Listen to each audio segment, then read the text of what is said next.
கல்யாணம் ஆனா நீ தான் முழுசா பாத்துக்கிற மாதிரி. நான் பாத்துக்கிறேன். குடும்பத்தையும் நீ தான் பாத்துக்கணும். நான் பாத்துக்கிறேன்.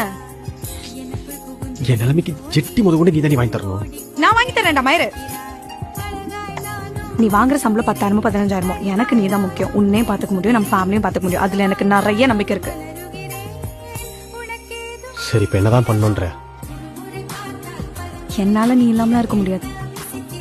அதுக்கு நல்லா யூடியூப் பார்த்து சமைக்க கத்துக்கோ. எது சமைக்க கத்துக்கிட்டு என்ன ஹோட்டல் போய் செஃபா வேலை பார்க்க சொல்றியா?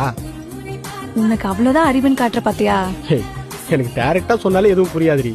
கொஞ்சம் புரியுற மாதிரி சொல்லு.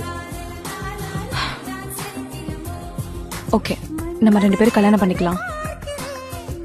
உனக்கு நல்ல வேலை கிடைக்கிற வரைக்கும் நான் வேலைக்கு போறேன். நான் பாத்துக்கிறேன். அப்ப சமைக்க கத்துக்க சொன்னது?